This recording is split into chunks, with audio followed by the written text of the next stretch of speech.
యాకోబు పత్రిక 1:2 ఒకసారి చదువుతారా అండి? మీ విశ్వాసమునకు కలుగు పరీక్ష, మీ విశ్వాసానికి ఏంటంట? కలుగు పరీక్ష, మీ విశ్వాసముకి కలిగే పరీక్ష. ఈ మాట చూసినప్పుడు, ఇంగ్లీష్లో చూసినప్పుడు ఎలా ఉంటుందంటే, when you face trials of many kinds అని ఒక ట్రాన్స్లేషన్ ఉంటుంది. ఇంకొక ట్రాన్స్లేషన్ చూస్తే డైవర్స్ టెంప్టేషన్స్ అని ఉంటుంది. అంటే అనేక రకములైన సమస్యలు, పరిష్కారములు, లేకపోతే శోధనలు.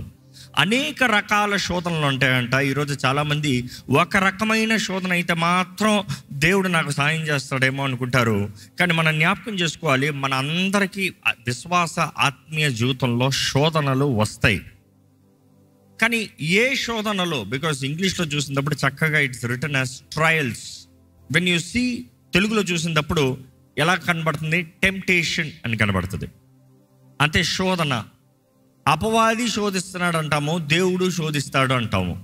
తెలుగులో రెండు మాట ఒకటే అయిపోయింది. కాబట్టి దేవుడు అపవాది ఒకటేమో, ఇద్దరు శోధిస్తారేమో. అంటే ఇద్దరు నన్ను టార్చర్ పెడతారేమో, ఇద్దరు నా జీవితాన్ని బాధ పెడతారేమో. కాదు, బైబిల్లో చూసినప్పుడు దేవుడు ఎప్పుడు పాపం నిమిత్తమై ఎవరిని శోధించాడంట. కానీ దేవుడు ప్రతి ఒక్కరిని పరీక్షిస్తాడు. దేవుని వాక్యము విన్న మీరు మీ పరీక్షలో నిలబడగలుగుతున్నారా? ఈరోజు మన అందరూ అడగవలసిన ప్రార్థన ఏంటంటే, దేవా నాకు ఓర్పు దయచేయ, నాకు సహనము దయచేయ. పేషెన్స్ అండ్ ఎండ్యూరెన్స్, ఈ రెండు చాలా ముఖ్యం. ఒకరికి ఎండ్యూరెన్స్ ఎప్పుడు వస్తుంది అంటే సహనం కలిగినప్పుడు, అంటే పేషెన్స్ కలిగినప్పుడు. ఓర్పు ఎప్పుడు వస్తుందంటే సహనము కలిగిన వారికి ఓర్పు వస్తుంది. సహనము లేని వారికి ఓర్పు అనేది ఎప్పటికీ రాదు. ఎండ్యూరెన్స్ ఎలా చెప్పాలంటే, ఈ రెండిటికి తేడా, పేషెంట్ ఎనఫ్ టు స్టాండ్. నీ బాడీ ఏమవుతుంది? స్ట్రాంగ్ అవుతుంది. ఇంకో మాటలో చెప్పాలంటే దే సే ఎండ్యూరెన్స్ ట్రైనింగ్ అంటారు. ఈ రోజుల్లో అథ్లెట్స్కి దే డూ ఎండ్యూరెన్స్ ట్రైనింగ్. అంటే ఏం చేస్తారు? పరిగెత్తిస్తారు. భయంకరంగా పరిగెత్తిస్తారు. మామూలు ఏంట్రా ఆ కాంపిటీషన్లో ఒక్క నిమిషంలో పరిగెడతాను, కానీ ఏంటి ఈ ట్రైనింగ్లో గంటల సేపు, 40 గంటలు, 100 గంటలు పరిగెత్తమంటున్నారు. ఏంటి అన్నదప్పుడు ఆ పరీక్షలో, అంటే ఆ టెస్టింగ్ టైంలో నీవు సహనము కలిగి ఉంటే, విచ్ మీన్స్ పేషెన్స్ కలిగి ఉంటే, if you are patient enough to go through the process, you will have endurance to stand fine. నువ్వు జయంతో, జయశీలుడిగా, ఓర్పు కలిగిన వ్యక్తిగా ఉంటావు. ఇంకో మాటలు చెప్పాలంటే పేషెన్స్ అనేది ఒక మనిషి మైండ్లో కలిగేది. ఎండ్యూరెన్స్ అనేది ఒక మనిషి క్యారెక్టర్లో కనబరిచేది. Are you getting it there? Patience is something that you develop in your mind. Endurance is something that you develop in your character which you present. So ఈరోజు మిమ్మల్ని అడుగుతున్నానండి, మీ జీవితంలో కలిగే పోరాటాలు, ప్రతి క్రైస్తవుడికి శోధనలు ఉంటాయి. కానీ శోధనలో ఓర్పు కలిగి ఉన్నారా? కొంతమందికి కుటుంబంలో శోధనలు ఉన్నాయి, కొంతమందికి ఉద్యోగ స్థలంలో శోధనలు ఉన్నాయి, కొంతమంది జీవితంలో ఏ విషయంలో అయినా శోధన ఉంది, కొంతమందికి జీవితంలో ఇచ్చల శోధన. ఏ ఒక్కరు ఎత్తింది ఒక జయశీలుడిగా, లేకపోతే జయంతో ముందుకు వెళ్ళలేడు. Again I'm telling, you have to build your endurance. You have to build your endurance. ఎవరు నోరు వెంటనే అదుపులోకి తీసుకోలేరు, ఎవరు జీవితాన్ని చేతుల్ని అదుపులోకి తీసుకోలేరు, ఎవరు ఎక్కడ పోర్నోగ్రఫీ చూడకుండా వెంటనే ఐఎమ్ ఫ్రీ ఫ్రమ్ సిన్ అని వెంటనే ఎవడు చెప్పలేడు. See, you have to have patience enough. That means I will not. ఏదో one day కాదు, every day, every time, every way you have to say no. దేవుడు అట్లా తెలియజేయబడుతుంది. ఎక్కడ? యాకోబు పత్రిక 1:13 చదువుదామా? అక్కడే, దేవుడు కీడు విషయమై శోధింపబడనేరడు. దేవుడు కీడు విషయమై శోధింపబడనేరడు. ఇంగ్లీష్ బైబిల్ చెప్పాలంటే God will not tempt us because of evil, sin. దేవుని చేత శోధింపబడుచున్నానని, నేను దేవుని చేత శోధించబడుతున్నానని ఎవరును అనకూడదు. ఆయన ఎవరిని శోధింపడు గనక, ఎవడైనను శోధింపబడినప్పుడు నేను దేవుని చేత శోధింపబడుచున్నాను అనకూడదు. ప్రతివాడు తన స్వకీయమైన దురాశ చేత ఈడవబడి మరలు కోల్పబడిన వాడై శోధింపబడును.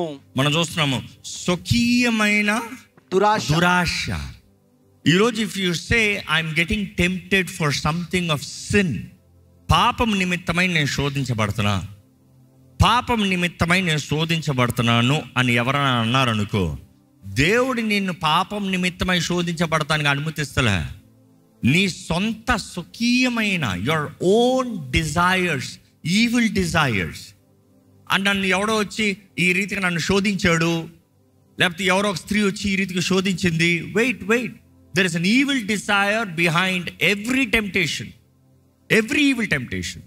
ప్రతి అపవాది శోధనలకి వెనకాల అపవాది తలంపులు, లైంగిక సంబంధమైన కార్యాలు అవచ్చు, శరీర క్రియలు అవచ్చు, ధనము, డబ్బు డబ్బు డబ్బు డబ్బు డబ్బు.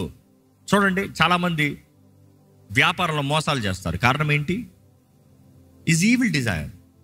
మరలా కొంతమంది వచ్చి అడుగుతారు, మేము ఆఫీస్లో కొంచెం తప్పు చేసి దొరికిపోయాము, బయటికి పడేలాగా ప్రార్థన చేయండి. ఏమైనా ప్రార్థన చేయాలంట? వీరు పిచ్చి పనులు చేసి, తప్పు పనులు చేసి, వీరి స్వార్థము, సుఖీయమైన దురాశలతో కార్యము చేసి దేవుడు దాంట్లో నుంచి తప్పించేయాలంట. పశ్చాత్తాపడ్డావా? వెళ్ళి యజమాని దగ్గర ఒప్పుకున్నావా? క్రైదనం దానికి కాన్సిక్వెన్సెస్ ఫేస్ చేసడానికి సిద్ధంగా ఉన్నావా? ఈరోజు చాలామంది they are not ready to calculate the consequences. ఎంతోమంది జీవితాల్లో చూసినప్పుడు అక్రమ సంబంధము, పాపపు కార్యాలు, లోకంలో మోసకరమైన కార్యాలు. ఈరోజు లోకానికి మీరు ఉప్పై ఉన్నారు, మీరు వెలుగై ఉన్నారు అన్నప్పుడు ఎంతోమంది చచ్చిన స్థితిలో ఉన్నారు. ఉప్పుతనాన్ని పోగొట్టుకుంటే మనుషుడు కాలి కింద వేయబడి తొక్కబడతానికే పనికి వస్తుందని, కానీ వేరే దేనికి పనికి రాదంట. యేసు ప్రభువే చెప్పలేదా? ఈరోజు మన జీవితంలో do you really have substance? నీలో ఒక విలువ ఉందా? What do you really believe? మీరు నమ్ముతున్నది ఏంటి? మీకు కలిగే శోధనలు, సవాళ్ళు ప్రతి ఒక్కరికి వస్తున్నాయండి. ఈరోజు ఒక మాట చెప్తున్నాను, మీ శోధనలో మీరు భయపడుతున్నారంటే మీరు నిజంగా దేవుని మీద ఆధారపడిన వారు కాదు. మీ శోధనలో మీరు భయపడుతున్నారంటే నిజంగా మీరు దేవునికి దగ్గరగా లేరని అర్థం. మీ శోధనలో మీరు భయపడుతున్నారంటే మీలో ఏదో పాపము, దురాశ, పాప సంబంధమైన ఆశలు ఉన్నాయని అర్థం. అలాంటి వారు ఏం చేయాలన్నప్పుడు you need solution. Run to Jesus. యేసు పాదాల దగ్గర పరిగెత్తాలి. రక్షకుడైన యేసు దగ్గరికి చేరాలి. ఆయన పాదాలు పట్టుకుని ఆయన సన్నిధిలో కన్నీరుతో, ప్రభువా నన్ను క్షమించు, నా పాపాలను క్షమించు, నా తప్పులను క్షమించు, నేను చేసిన పిచ్చి పనులను క్షమించు, నా దురాశలను క్షమించు. అనేక సార్లు దేవుడు ఆయన బిడ్డలు అపవాది ద్వారంగా శోధించబడుతూ ఉంటే మౌనంగా ఉంటాడు. కారణం ఏంటి తెలుసా? It is because of your own free will. దేవుడు స్వతంత్రత ఇచ్చాడు, స్వేచ్ఛనిచ్చాడు. జీవం, మరణం, ఆశీర్వాదం, శాపం నీ ముందు ఉంది, కోరుకో. మనుషుడు చేసే నిర్ణయాలను బట్టి, పడి ఆశలను బట్టి, పడి కక్కుర్తిని బట్టి నాశనము, కీడు, శాపాన్ని తెచ్చుకుంటున్నాడు. దేవుని వాక్యలో చూసినప్పుడు అండి, మనకి ఇటువంటి శోధనలు వస్తాయంట, కానీ వీటిలో మనం నిలబడాలంట, ధైర్యంగా నిలబడాలంట. నిలబడినప్పుడు బైబిల్లో ఇక్కడ గమనించినప్పుడు I see 5 kinds of outlines. ఒకటి చూస్తాము, అలాంటిదప్పుడు ఆయన ఏమంటున్నాడు, 2వ వచనంలో చూస్తే 1-2 మరలా చదివితే, కన్సిడర్ ఇట్ ప్యూర్ జాయ్. మహదానందము. How can you be joyful when you are tempted? ఎలా సాధ్యమో? నీకు శోధనలు ఉన్నావు, ఇబ్బందులు ఉన్నావు, పోరాటంలో ఉన్నావు, ఒక సమస్యలు ఉన్నావు, సడన్గా నీ మీద ఒక యుద్ధంలాగా పడింది, ఒక నష్టంలాగా కనబడుతుంది. ఆ సమయంలో ఎలాగ నువ్వు ఆనందించగలుగుతావు? అదే తెలియజేస్తున్నాడు యాకోబు పత్రికలో. ఎందుకంటే నీకు వచ్చే శ్రమల్లో అది నీవు కోరినది, నీవు చేసినది, నువ్వు కమిట్ చేసిన పాపము, నువ్వు ఆశపడిన పాపపు కార్యాలు కాని ఎడల అది దేవుడు నిన్ను పరీక్షిస్తున్నాడు. ఓర్చుకో, సహనము కలిగి ఉండు. సహనము కలిగినప్పుడు the more you have patience, the more endurance, అధికమైన ఓర్పు నీలో కలుగుతుంది. సహనము ఇంకొద్దిసేపు. అగైన్ టాకింగ్ అబౌట్ ట్రైనింగ్లు అంటూ ఉంటారు అథ్లెట్స్ చాలాసార్లు, ఇంకా నా వల్ల అవుతారు. ట్రైనర్ పక్కన నుండి ఎందుకు ఉంటాడు? హోల్డ్ ఆన్ టైమర్ పెట్టుకుంటాడు చాలాసార్లు. Hold on, be patient. ఈరోజు కూడా దేవుడు నీ పక్క నుండి అదే చెప్తున్నాడేమో, పరిశుద్ధాత్మ దేవుడు అదే చెప్తున్నాడేమో. కొంచెం సహించుకో, కొంచెం ఓర్చుకో. ఈరోజు చాలామంది అడుగుతాం ప్రార్థనలో, ప్రభువా నాలో ఆత్మ ఫలము ఫలింపజేవా, నాకు ఆత్మ ఫలాన్ని దయచేవా. చాలామంది ఆశపడతారు ఆత్మ వరాల్లాగా ఆత్మ ఫలము కూడా ఒక బహుమానంలాగా అలా వచ్చేస్తుందేమో అని. ఆత్మ ఫలము గిఫ్ట్ కాదండి, యూ హ్యావ్ టు ప్రొడ్యూస్. ఆత్మ ద్వారంగా నువ్వు ఫలిస్తావంట. ఈ మాట మీకు అర్థమవుతుందో లేదో, ఒక బిడ్డని కన్న తల్లి దగ్గరికి వెళ్ళి అడగండి, అమ్మా బిడ్డ దేవుడిచ్చే బహుమానం, అవును కదా, అందుకని డిష్ అని బిడ్డ నీ చేతిలోకి వచ్చాడా? కాదు. విత్తనాన్ని గర్భంలో పడాలి, ఆ విత్తనాన్ని నువ్వు మల్టిప్లై చేయాలి. 300 days 300 రోజులు కనీసము నీ గర్భంలో ఆ బిడ్డ ఎదగాలి. ఇందులో నీకు కలుగుతున్న మార్పులు ఉన్నాయా? ఉన్నాయి. మార్నింగ్ సిక్నెస్, 3 నెలల వరకు మార్నింగ్ సిక్నెస్, తిన్నా తినకపోయినా ఈ మార్నింగ్ అందరికి రాదు, కొంతమందికి మోస్ట్లీ వస్తుంది. ఈ మార్నింగ్ సిక్నెస్ ఉన్న వారికి చూడండి, పొద్దుట లేచింది వాంతులు, కళ్ళు తిరిగిపోతుంది, పని చేయలేకపోతున్నా, ఓపిక లేదు, ఇంటి పనులు చక్క పెట్టుకోలేకపోతున్నాను. అక్కడ నుండి చూడండి 3 నెలల వరకు పెద్ద తేడా ఉండదు. 3 నెలల తర్వాత ఇంకా బాడీలో షేప్స్ మారిపోతూ ఉంటాయి. ఇంకా 5 నెలలు వచ్చేటప్పటికి అడగండి, కాళ్ళు వాసిపోతున్నాయి, నడవలేకపోతున్నా, ఆయాసం వస్తుంది. 7 నెలలకు వచ్చేటప్పటికి అడగండి, ఇంకా కష్టమైపోతుంది. 8 నెలలకు వచ్చేటప్పటికి, ఇంకా 9 నెలలకు అడగండి, ఇంకా నడవలేరు. ఏం దాని ముందు పరిగెత్తిన స్త్రీవే కదా. బట్ ఎందుకు ఓర్చుకున్నావు? ఎందుకు సహనం కలిగి ఉన్నావు? నీలో నుండి ఒక బహుమానము, దేవుని వాగ్దానము, నీకు ఆనందాన్ని తీసుకొచ్చి ఒక బిడ్డ నీలో నుండి రాబోతున్నాడో నాకు నిరీక్షణ కలిగి ఉన్నావు కాబట్టి నువ్వు ఓర్చుకుంటున్నావు. కాలు వాసేయా, పర్వాలేదులే. ఒళ్ళు మారిందా, పర్వాలేదులే. పలానా అయిందా, పర్వాలేదులే. పలానా కష్టమా, పర్వాలేదులే. It is because you believe in something. నా కడుపులో నుండి బిడ్డ బయటకు వస్తాడని నమ్ముతున్నావు కాబట్టి నువ్వు సహనముతో ఓర్పు కలిగి ఉన్నావు. ఈరోజు దేవుని వాక్యం కూడా తెలియజేస్తుంది అదే. ఈరోజు అనేక మందిని ఓర్చుకో, సహనం కలిగి ఉండు, శోధన జయించు, దేవుడు నేను పరీక్షించేటప్పుడు మౌనంగా ఉండు అంటే చాలామంది నేను ఎందుకు ఉండాలి అని అడుగుతున్నారు. నేను ఎందుకు ఉండాలి అని అడిగేవారు అనుకుని చూడండి, ఒక తల్లి చెప్తాం, నేను ఎందుకు మొయ్యాలి, నేను ఎందుకు ఓర్చుకోవాలి, నా దేహానికి ఎందుకు ఈ మార్పులు, నాకు వద్దు ఈ బిడ్డ, నేను తీర్చేసుకుంటానంటే ఎప్పటికన్నా ఆ తల్లి జీవితంలో దేవుని వాగ్దానం నెరవేరుతుందంటారా? Not possible. Today many people are not ready to hold on. ఇక్కడ తెలియజేస్తున్నాడు యాకోబు పత్రికలో, మనకి శోధనలు వచ్చేటప్పుడు, కొంతమందికి శోధనలో మనుషుల మాటలు, నువ్వు నీతిగానే బ్రతుకుండొచ్చు, నువ్వు సరిగానే దేవుడి ముందు సరిగా ఉండొచ్చు, నువ్వు ప్రార్థనలో సరిగా ఉండొచ్చు, కానీ మనుషులు నీ మీద మాటలు వేసినప్పుడు నువ్వు సరిగా ఉన్నావు, దేవునితో పరీక్షించుకో. నీవు సరిగా ఉన్నట్లయితే నువ్వు ఒకటే, దేవుని యందు ఆనందించు. ఎందుకంటే అపోస్తుల జీవితాలను చూసినప్పుడు, శిష్యుల జీవితాలను చూసినప్పుడు అలాగనే చూస్తామండి. వారు దేవుని సువార్త నిమిత్తమై వారికి శ్రమ కలిగినను, పోరాటాలు కలిగినను, కష్టము కలిగినను, ఏది ఏమైనాను, వారు చెరసాల్లో గాయపరచబడి చెరసాల్లో పడవేయబడినా కూడా వారు దేవుని కీర్తిస్తామో, స్తుతిస్తామో, ఆనందిస్తామో చూస్తున్నాము. పౌలైతే చెరసాల్లో నుండి రాస్తున్నాడు, ఇదిగో మీకు చెప్తున్నాను ప్రభునందు ఆనందించండి. మరలా చెప్తున్నాను, ప్రభునందు ఆనందించండి. Rejoice in the Lord. Again I say rejoice. Say loudly rejoice. I said say rejoice. ఎందుకంటే చాలామందికి ఆనందం లేదు. ఈరోజు చాలామంది జీవితాలు ఎండిపోయిన జీవితాలు ఉన్నాయి. చాలామంది జీవితాలు నవ్వి చాలా కాలం అవుతుంది. ఏంటి ఆనందంతో నవ్వి వేరు, మామూలు జోకులు నవ్వి అంతమంది అది వేరు. కానీ ఆనందంతో నవ్వేవాడు ఎలా ఉంటుంది తెలుసా? ఆనందంతో ఉన్న మొహం వెలిగిపోతుందంట. కొంతమందిని అడుగుతాం కదా, ఏంటి వెలిగిపోతున్నావు అని అడుగుతాం, ఏంటి మెరిసిపోతున్నావు అని అడుగుతాం. Because there some kind of a joy inside. ఈరోజు అనేక మందికి లోపట ఆనందం లేదు. బయట పరిస్థితులను చూసి రేపేమైపోతుందో, మనుషుడు చింతంతా చివరికి తెస్తే చింతంతా ఒకదానికి వస్తుందండి. రేపేమైపోతుందో. ఈరోజు చాలామందికి భయం. అనేక సార్లు భయం అండి మన జీవితంలో మనల్ని ఏమి చేయలేని వారుగా, ఏమి చేయలేని వారుగా, ఏమి చేతకాని వారుగా, బంధించబడిన వారుగా మార్చేస్తుంది. అనేక సార్లు భయాన్ని బట్టి మనుషుడు దేవుని వాగ్దానాలు ఎన్ని ఉన్నా కూడా గుడ్డోడిలాగా మారిపోతాడంట. ఏం తెలియదు. భయం అనేది మనుషుడిని ఒక్క అడుగు నిశ్చయతతో ఈయన ఒకని చేస్తుంది. ఈరోజు చాలామంది భయం అనే ఆత్మ ద్వారా పట్టి పీడించబడుతున్నారు. కానీ అనేక సార్లు భయం అనే ఆత్మ, ఎందుకంటే బైబిల్ తెలియజేస్తుంది భయం అనే ఆత్మ ఉందంట. Natural instinct fear is different, but then there is a spirit called fear. Bible is very clear about it. పిరికి తన ఆత్మని మీకు ఇవ్వలేదు, కానీ శక్తియు, ప్రేమయు, ఇంద్రియ నిగ్రహం అనే ఆత్మ. You see it's talking about the spirit of fear. భయం అన్న ఆత్మ, అదే ఫియర్ ఇంగ్లీష్ మాట. ఈరోజు మనం జ్ఞాపకం చేసుకోవాలి, చాలామంది అపవాదికి చోటిస్తాము. భయం అనే ఆత్మ ఎందుకు పడుతుంది అనేటప్పుడు చూడాలంటే, వారు స్వకీయ దురాశల ద్వారంగా వారు శోధింపబడినప్పుడు తమ్ము తాము సమర్పించుకుని, ఇదిగో అప్పుల కార్డు ఉంది, నేను క్రెడిట్ కార్డు అన్నా, అప్పుల కార్డు అంట, అప్పుల కార్డు పెట్టి కొంతమందికి 10 క్రెడిట్ కార్డులు పెట్టుకుంటారంట. ఒకటి కడతాం అవ్వదు, ఇది ఇందులో తీసి ఇది ఇందులో తీసి ఇందులో తీసి అదే వెళ్ళి జీవితంలో ఏదైనా సరైన వ్యాపారం చేయి, ఇప్పటి కోటీశ్వరుడు అయిపోతాం. కానీ ఇది ఇక్కడ ఇది ఇక్కడ ఇది ఇక్కడ ఇది ఇక్కడ ఇది ఇక్కడ ఎప్పటికైనా తెరుతుందా? అస్సలు తెరదు. ఎప్పటికైనా అవుతుందా? ఎప్పుడు కావదు, మొత్తానికి మునిగిపోతావు. కానీ జీవితంలో జ్ఞాపకం చేసుకోవాలి, you see today there are many people who are so potential.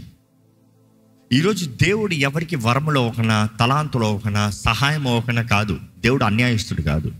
మరలా చెప్తున్న మాట, ప్రతి ఒక్కరికి తినడానికి ఆహారము, విత్తడానికి విత్తనాన్ని ఇచ్చే దేవుడు.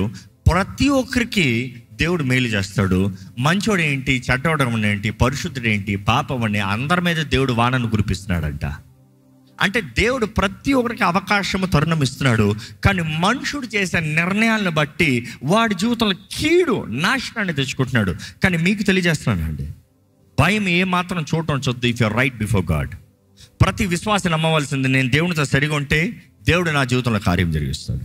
నేను దేవుని నమ్మితే దేవుడు నన్ను వర్తింపజేస్తాడు. దేవుడు నమ్మిన నేను, దేవుడు నా చెయ్యి విడిచిపెట్టాడు. Have the courage. So if you have courage, be joyful, be joyful. మిమ్మల్ని ఇక్కడ ఉన్నవారిని మిమ్మల్ని అడుగుతున్నాను, దేవుడు మీతోనే మాట్లాడుతున్నాడో లేదో పరీక్షించుకోండి.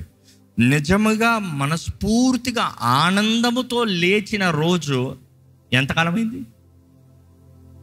ఏ రోజు మీరు నిజంగా మనస్ఫూర్తిగా తేలికతో, భయం లేకనా, ఒత్తిడి లేకనా, సమాధానంతో లేచింది? ప్రభువా నీకు స్తోత్రం, నాకు ఇంత మంచి జీవితం ఇచ్చావు, వందనాలయ్యా చెప్పి ఎంతకాలం అవుతుంది?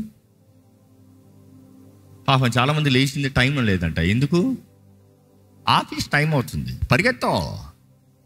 దేవుడు ఇవ్వలే, దేవుడు చేయలే, దేవుడు లేడు వాళ్ళకి. వారికి ఏంటి? స్వకీయమైన దురాశలే. ఆఫీస్కి పోవాలి, ఆఫీస్కి పోవాలి, ఆఫీస్కి పోవాలి. ఈరోజు ఎంతోమంది జీవితంలో తృప్తి లేదండి. దేవుడు ఎన్ని చేసినా తృప్తి లేదు. ఎంతోమంది జీవితంలో దేవుడు ఇచ్చిన చక్కని కుటుంబాలను పాడు చేసుకుంటున్నారు పిచ్చోళ్ళు. ఎంతోమంది దేవుడు ఇచ్చిన చక్కని జీవితాన్ని పాడు చేసుకుంటున్నారు. దేవుడు చేసిన మేలును విడిచి తాత్కాలికమైన, స్వార్థపూర్వకమైన దురాశలతో జీవితాలని, కుటుంబాన్ని నాశనం చేసుకుంటున్నారు. ఈరోజు ఈ వాక్యం వింటున్న మీరు, మొదట నేను చెప్తున్నాను, మీ శోధనలో మీరు దేవుని మీద ఆధారపడుతున్నారా? రెండోది చెప్తున్నాను, దేవుని మీద ఆధారపడే మీరు ఆనందంతో బ్రతుకుతున్నారా? Counting it as joy or fear? భయంతో ఉన్నారా? మీలో భయం ఉందంటే మీకు దేవునికి మధ్య ఏదో ఆటంకాలు ఉన్నాయి. దేవునితో స్థిరవండి, దేవుని మీద ఆధారపడండి. మూడోదిగా చెప్పదలుచుకుంటాను, దేవుడు మన జీవితంలో పరీక్ష ఇచ్చే ప్రతిసారి ద వర్డ్ పేషెన్స్, దేవుడు మన దగ్గర కోరేది పేషెన్స్, సహనము. అదే గ్రీక్ మాట నుండి అక్కడ రాసిన మాట చెప్పాను. ఏంటి? To abide under. Abide under, ఒక దాని కింద నిలిచి ఉంటాం. దేవుడు నీ మీద పెట్టిన ఆ పరీక్ష, దేవుడు నీ మీద పెట్టిన ఆ భారము, దేవుడు నీ మీద పెట్టింది, he's training you, he's making you, he's strengthening you. నిన్ను బలపరుస్తున్నాడు. నీ పైన ఆ బాధ్యత పెట్టి నిన్ను విలువైన వ్యక్తిగా మారుస్తున్నాడు. దేవుడు వాక్యలో చూస్తాము, దేవుడు పరీక్షిస్తాడే కానీ శోధించాడు. పరీక్ష ఎప్పుడు ప్రమోషన్ కొరకే. నమ్మేవారు హల్లెలూయా చెప్దామా? పరీక్ష ఎప్పుడు ప్రమోషన్ కొరకే. అంటే నీవు ప్రమోట్ అవ్వాలనే దాని కొరకే పరీక్ష. కానీ నువ్వు ప్రమోట్ అయ్యే ముందు, are you really ready to go to the next step, the next stage? ఈరోజు మిమ్మల్ని దేవుడు అడుగుతున్నాడండి, నీవు ఆయన చేతిలో సమర్పించుకుని, లోబడి, ఆయన మార్గంలో నడిచి, ఆయన చిత్తాన్ని జరిగించి, ఆయన సాక్షిగా బ్రతుకుతానికి ఆశపడుతున్నావా? ఆశపడుతున్నట్లయితే ఎక్కడ తలలోంచి ప్రార్థన చేద్దామండి. ఈ సమయంలో దేవునితో చెప్పండి, ప్రభా నా జీవితంలో నాకు కావాల్సిన శక్తిని దయచేయ. నీ వాక్ మీద ఆధారపడతానయ్యా. I will have patience Lord, I will be patient. నీ వాక్యం తెలియజేస్తుంది అయ్యా, యెహోవా కొరకు ఎదురు చూచువారు పక్షిరాజు వలె యవనం నూతన పరచబడుతున్న రీతిగా అవుతుందండి. నేను నమ్ముతున్నాను ప్రభా, నీ వైపు ఆధారపడుతున్నాను, నీ వైపు చూస్తున్నాను, నీ వైపు, నీ వేద, నా నిరీక్షణ ఆధారం నీవేనయ్యా. నేను నమ్మున్న దేవుడు నీవేనయ్యా. నా జీవితంలో కార్యం చేయగలిగిన దేవుడు నీవేనయ్యా. నా జీవితాన్ని చక్కపెట్టయ్యా. నాకు బలాన్ని దయచేయ, శక్తిని దయచేయ. నీ కొరకు బలంతో, ధైర్యంతో నేను నిలబడాలయ్యా. నీ మహిమార్థమే నేను నిలబడాలయ్యా. నీ సాక్షిగా నేను నిలబడాలయ్యా. నిన్ను సంతోషపరిచే వ్యక్తిగా నేను నిలబడాలయ్యా. దయచేసి మీరు స్వరం ఎత్తి ప్రార్థన చేయండి. మీరు అడగండి, ప్రభువా నా జీవితంలో కావాల్సిన ఓర్పు దయచేయి, నా జీవితంలో కావాల్సిన శక్తిని దయచేయి, నా జీవితంలో కావాల్సిన జయము దయచేయి, నీ చిత్తంలో సాగే జీవితం నాకు దయచేయి. ప్రార్థన చేద్దామండి. ఒక మాట ప్రార్థన చేద్దాము. దేవా, నీతో నాకు సంబంధం ఉంటే, నీవు నా దగ్గర ఉంటే దేనికి నేను భయపడాల్సిన అవసరమయ్యా. నీ వాక్యం సెలవిచ్చిన రీతిగా నీవు మా పక్షాన ఉంటే మా విరోధి ఎవరయ్యా? దేవా, నువ్వు మా పక్షాన ఉండయ్యా. మేము నీ నీడలోనే ఉంటానయ్యా, నీ నీడలోనే ఉంటాను ప్రభు. నేను చెప్పండి, ప్రభు చేతుల్లో సమర్పించుకోండి. మీరు ప్రార్థన యథార్థంగా దేవుని సన్నిధిలో ప్రార్థన చేయండి. Lord, I trust in you lord. Make me the light, make me the salt. నన్ను ఉప్పుగా చేయ, నన్ను దీపంగా చేయ, వెలుగుగా చేయ, దీప స్తంభం నేను నిలబడాలయ్యా. కొండపైన పట్టణం వల్లే నేను నిలబడాలి ప్రభువా. నా వెలుగు ప్రకాశించాలి ప్రభువా. నా జీవితం బట్టి నీ నామానికి మహిమ రావాలయ్యా. ఈ అంధకార లోకము, ఈ స్వార్థ లోకము, ఎక్కడ చూసిన కలవరములు, పోరాటములు, అంధకారపు కార్యాలు, దేవా నీ వాక్యం సెలవిచ్చిన రీతిగా ఆనాడు నోవా దినాల్లాగా, దేవా సొదొమ గొమొరలాగా, దేవా అటువంటి పరిస్థితులు అన్నవయ్యా. ఇప్పుడు ఎక్కడ చూసినా అటువంటి కార్యాలు కనబడుతుంది. దేశం పైకి దేశం లెగిస్తాం. ఎక్కడ చూసిన కలవరపు వార్తలు, ఎక్కడ చూసిన చీకటి ప్రభావము, వాయుమండల కార్యాలు, దేవా ఈ కేవలం these are the birth pains అన్నవయ్యా నీ రాకడికి. Give us the strength to endure. ఈ అన్నిట్లో మేము నిలబడాలయ్యా. నువ్వు మా కొరకు వస్తే మేము ఎత్తబడాలి ప్రభా. ఎవరు విడిచిపెట్టబడకూడదయ్యా. నిబంధన చేయబడిన ఎవరు విడిచిపెట్టబడకూడదయ్యా. పరమ తండ్రి, నీ ప్రియకుమారుడు రక్తం దూరంగా మమ్మల్ని కొన్నావు, మమ్మల్ని నీ బిడ్డలుగా, నీ సొత్తుగా చేసుకున్నావు. మమ్మల్ని ఎవరిని విడిచిపెడతాను నువ్వు ఆశపడతలేదయ్యా. ఏ ఒక్కరు నశిష్టం నువ్వు ఆశపడతలేదయ్యా. దైవాలయంలో ఉన్న ప్రతి ఒక్కరిని బలపరచు. ఈ కార్యక్రమం ద్వారా వీక్షిస్తూ ప్రపంచంపై ఎక్కడ ఏ నలిమూల నుండి వీక్షిస్తావారైనా కూడా అయ్యా నీ వాకు శక్తి కార్యము జరిగించాలని వేడుకుంటున్నాను అయ్యా. మా దీపాన్ని మేము కాపాడుకునే జీవితం మాకు దయచేయ్యా. అడగండి, దేవుని సన్నిధిలో ప్రార్థన చేయండి. ప్రార్థన చేద్దామండి. అవునయ్య, మా జీవితంలో కార్యం చేయగలిగిన దేవుడు నీవనయ్యా. ఏది మంచి జరిగినా అది నీ ద్వారానే. ఏ పోరాటంలో జయము రావాలన్నా అది నీ ద్వారానే. మమ్మల్ని బలపరిచే దేవుడు నీవు మాత్రమే ప్రభువా. మాకు శక్తినిచ్చే దేవుడు నీవేనయ్యా. మా జీవితంలో కృపను చూపించే దేవుడు నీవేనయ్యా. మా మార్గాల్ని స్థిరపరిచే దేవుడు నీవేనయ్యా. మా జీవితాన్ని నడిపించే దేవుడు నీవేనయ్యా. నీకు మాత్రమే మా జీవితాన్ని మార్చగలిగిన శక్తి కలిగిన దేవుడు అయ్యా. మేలు నిమిత్తమే మార్చగలిగిన శక్తి కలిగిన దేవుడు నీవేనయ్యా. ఈరోజు మమ్మల్ని చూడు, ఈ ఆలయంలో ఉన్న ప్రతి ఒక్కరు చూడు, ప్రతి ఒక్కరిని దర్శించయ్యా. ప్రతి జీవితాన్ని సరిదిద్దయ్యా, ప్రతి కుటుంబాన్ని సరిదిద్దు ప్రభా. అయ్యా, మా జీవితంలో మేము చేసిన పొరపాటులు ఎరుగున్న దేవుడు అయ్యా.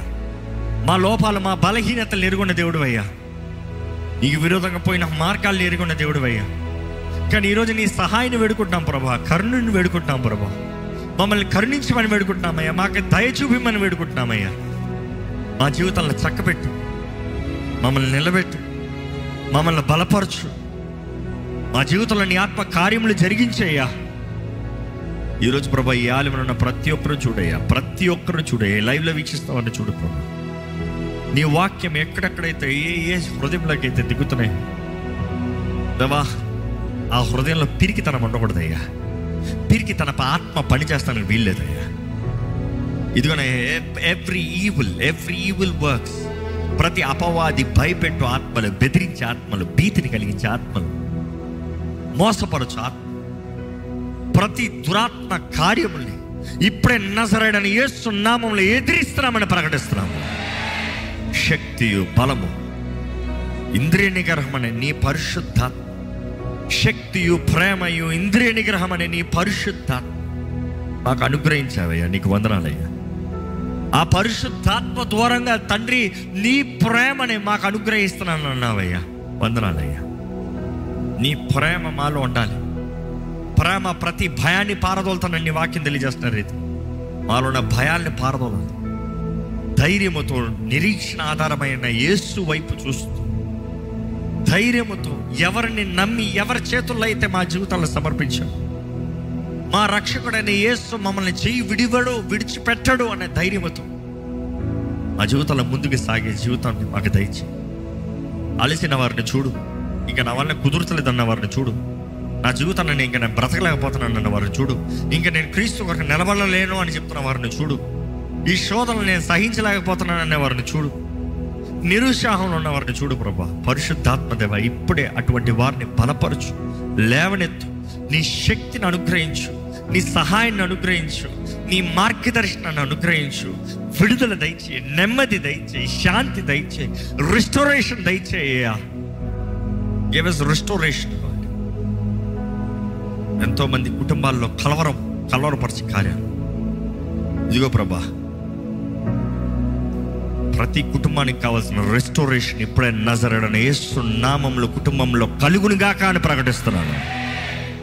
Lord, restore our lives, restore our lives, restore our families, restore our jobs, restore our vision, restore the purpose of life. నీ ప్రేమను రుచి చూసిన వారు, నేను అనుభవించిన వారు నీ సన్నిధిలో ఇక్కడ ఉన్న ప్రతి ఒక్కరిని చూడు ప్రభా. చూడయ్యా, చూడు రాజా, దయ చూపి అయ్యా, కరుణ చూపి అయ్యా, సహాయం దయచేయ. ఈరోజు మమ్మల్ని బలపరచు, ఓర్పు సహనం కలిగిన వారి, మా ముందున్న పరుగులో ముందుకు పరిగెత్తేవారుగా, అలిసిపి బెదిరిపి మధ్యలో ఆపివేసేవారుగా కాకుండా మేము నమ్మినది నీ వాగ్దానము, నీ కార్యాలు, నువ్వు మా కొరకు సిద్ధపరిచిన కార్యాలు ప్రభా. ముందుకు పరిగెత్తే జీవితం దయచి, నీతో వ్యక్తిగత అనుభూతి ఇక్కడ ఉన్న ప్రతి ఒక్కరికి కలగాలయ్యా. అటువంటి కార్యాలు జరిగించమని వేడుకుంటూ విత్తన వాక్యాన్ని ముద్రించి ఫలింపజేయమని నజరేయుడైన యేసు నామములో అడిగి వేడుచున్నాం తండ్రి, ఆమేన్.